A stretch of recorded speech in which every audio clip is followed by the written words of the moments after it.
I want to go back into a point because I know we talked about like some of the business ventures that you're doing now.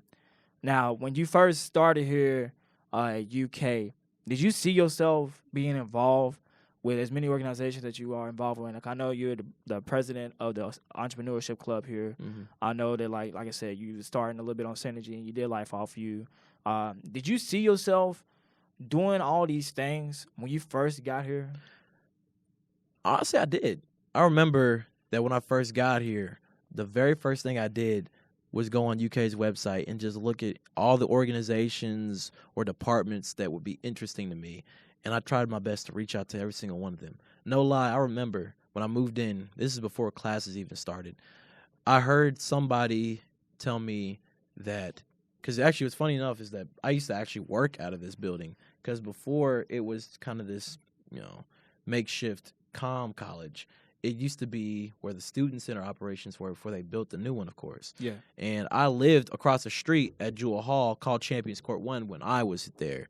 And I don't remember who told me this, but somebody told me that, oh, yeah, there's a whole bunch of people who work for the university in that building across the street. And I remember the next day, I woke up early, like 8 in the morning, printed out some resumes. I just walked around and knocked on doors and handed them to everybody I saw, like janitors, other students, people I thought were professors or faculty or staff, whatever. I just handed them out to everybody. And that's actually how I got my first job as an event coordinator, which actually ended up leading me to being an event coordinator for the Student Center when they actually built the new building.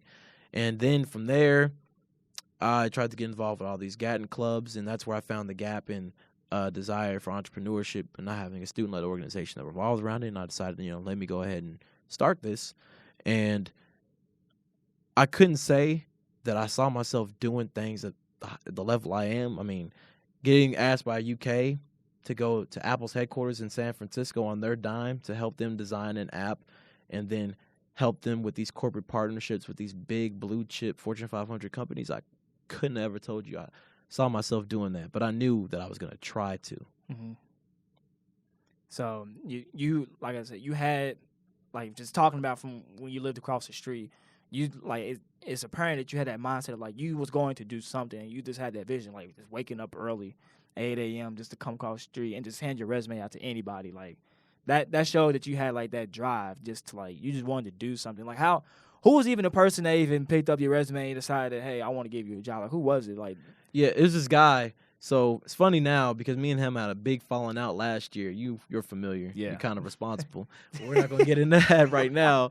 But I remember. It turned out for the better. You were all yeah, right no, now. it's one of those things that was a net positive. But in the moment, I wanted to kill you. So, but yeah, I was walking there, and the guy who ended up being my boss for the event coordinating job at the Student Center, I walked by his office. And I remember he was actually walking out of his office around that time, and he was walking the same direction I was walking. So I had to like bust it out a little bit just to catch him. And it was a really awkward handoff. Like, have y'all been seeing those memes about how you practice passing this to somebody or whatever? It's like, oh no, I can't do that. Yeah, like that. Yeah, you slide it like that. Yeah, laminated. Yeah, that's right. And it was pretty much like that, where I had to go up to him and find a way to, as casually as possible, just say, hey, here's a resume. Don't know what you would ever want to do with it. And he was like, oh, well, this looks like a good resume.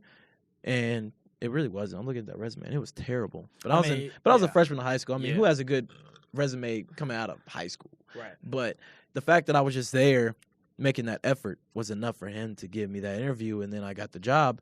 And that's the biggest thing I would say to anybody, because people ask me all the time, George, how do I get started doing this stuff? You've done some cool stuff, and I want to do stuff like that too. And I'd say, well, I didn't come from a lot of money. I didn't come from people who were geniuses. I didn't come to Lexington with connections. It was all about just being present. At our age, nobody expects us to know anything. If you do know things, you're automatically on a tier of higher than 99.9% of people. But really, more than anything, they just want effort. They want to know that if they say they'll be here at this place at this time, you actually show up ready to go. Or if there's an event going on downtown around acting or podcasting or sports personalities or business, in my case, if you show up, you're going to be the only college kid that's there. I go to events all the time, and I'm the only person below the age of 30 that's there. And even if I have nothing of value to add to anybody there, they just want me to succeed because they don't see a lot of young people who are willing to take chances and be present. And if you can find a way to be present, then you're golden.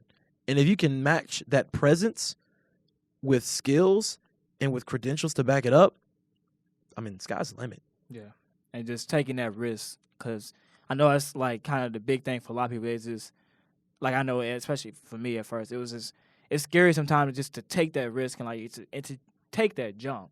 But like usually you taking that risk and taking that jump is usually what leads to better and happier days and you being successful, because life is not, especially if you want to live like a better life, life is not the best when you don't take a risk sometimes, especially when you're trying to pursue a career that you want to do. Like, you gotta sometimes take a little risk. Make sure it be a calculated risk, Right. not just like I'm not saying don't leverage your house or take out extra loans yeah, to start a underwater basket weaving university or something like that. Like, yeah, think a little bit. But if you have something you want to take a chance on, and there is a realistic chance that if you put your effort into it, it could be partially successful. And success is a subjective term because some people's success is, I sold this company for $1 million. For me, success for Life Off You was just the fact I made a profit and I learned a ton and I use it as leverage to move into new work and to learn new skills that I could take into my next venture. Life Off You was never going to be the next Microsoft or Apple. It was always going to be this thing that I would make a little bit of money, learn, meet people, and then take that network, those skills, that money, and roll it into the next thing. And it really just makes me think about a quote that Kobe said, a couple years ago. Where he's saying, if you're afraid to fail, you're probably going to. Because when you have this fear of failure, that clouds your judgment. You're so afraid of failure that you don't want to go all in. Because if you feel like if you fall down on your face, people will laugh at you or you'll go broke or this or that. And that fear of failure is so crippling that if you can find a way to go into something without having any fear, then fear can't cripple you. You'll just go into it with extreme confidence. You'll be loose. You'll be agile. You'll be sharp. You won't be thinking about what could go wrong if I move from this spot to that spot. You'll be thinking, why wouldn't I move from this spot to that spot? And that's something that I try to keep in perspective for any new thing I go into.